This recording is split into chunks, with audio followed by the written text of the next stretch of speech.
What's up, Dp-Ygo here. Got an excellent and impressive Blackwing duel for you guys to check out. A lot of people look at Blackwings as pretty much just kind of a table 500 anime level deck with a lot of fans out there, but back in the 5Ds days, it was a deck that commanded respect. At its best, it did win 2 Shonen Jumps in the span of a format, and it topped a bunch of others. I think it even got second place where it lost out the Heroes at like Shonen Jump Anaheim. That may have been like 2010. Hell, even this scrub got his first regional top 8 with Blackwing. So it was a good deck back in the day, but now not so much. And I know people are like, oh, come on, Cap G, open with Gofu. That means it's not even like relevant limited card. But you have to understand, Blackwing can easily search this card with Panaki. They can easily search it with Black Whirlwind. So in Blackwings, getting Gofu within like the first couple of turns is really not anything that's difficult. So he's playing up against Macero, still a deck that is pretty decent. I don't know about that polymerization though. That just I don't like that. But let's go ahead and roll it. I don't think I need much more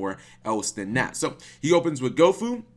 He's going to summon that. He makes the Crystron Halofiber, and then he actually summons a lot of Blackwings. He gets streamed straight from his deck, and I think that is Chris, right? Yeah, that's Chris. So let's see what he's going to do. He makes Rikiri, which is generally better going second, but then he goes for Psyframe Lord Omega, which I was like, bro, you don't really even see that many. Like, you really think of Blackwings as a deck that ever is going to make Omega, but, you know, with Gofu, I think everything is pretty much possible at this point. So snipes out the mash change. Now, his opponent does activate Pot of Desires, but it's more like Pot of Neg-9 as he gets hit with Ash Blossom, and I was like, bro, I think he's actually doing pretty good. I think he's going to go for Needle Fiber's effect to go for Formula Synchron, and he Max C's here. Now let me pause.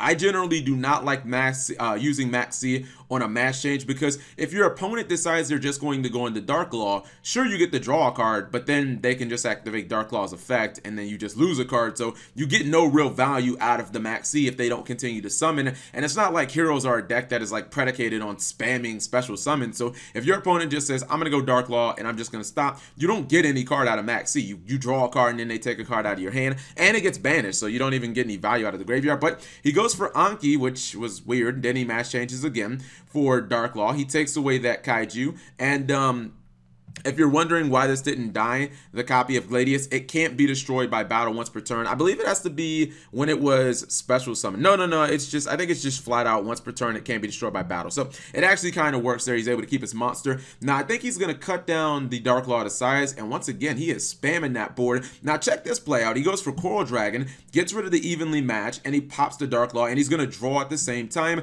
obviously going into Needle Fiber again. And I was like, oh, this is pretty good plays. He gets a copy, a Pot of Desires for his trouble, and I think his opponent is going to try and snipe out that spell for Summoner Monk, but he does have another one, and he goes into Utopia the Lightning, which he didn't, I guess he just didn't have another like Synchro Tuner to go into with Needle Fiber's effect, because he has gone in the Formula Synchron and Coral Dragon. Most people probably aren't running a third copy of a Synchro that's also a tuner, so Needle Fiber does ultimately go down. He activates Pot of Desires, goes for Black Whirlwind, and now he can start getting those advantages. He goes into Hawkjoe and then gets Rikiri back, and after he pops the copy of Utopia the Lightning, that actually is GG. Now let me see, he has 26, 26, 28. I think even if his life points were at 8,000, I believe that would be game. Correct me if I'm wrong. I'm not going to bring up the calculator for it, but I'm pretty sure. Actually, let's just do quick mental math. This would be 52. Yeah, that's definitely, wait, is that 8,000 exactly? I feel like that's yeah, I think that's 8,000 exactly. So this is an OTK, and I was like, whoa. I mean, it wasn't like completely over the top, but by Blackwing standards, this was a pretty impressive duel. So anyways, I hope you guys enjoyed the video. If you did, leave a comment letting me know why, or give the video a thumbs up. If anybody is interested in the deck list, I will have that as well in the description of this video, because it's not every day you really see Blackwings. I used to get tons of people who sent me Blackwing videos, and I'd be like, bruh, come on, it's Blackwings. That doesn't do anything good, but this one was actually like kind of impressive. Anyways, thank you guys for watching. As always, subscribe if you have not already, and turn on those notifications for daily videos.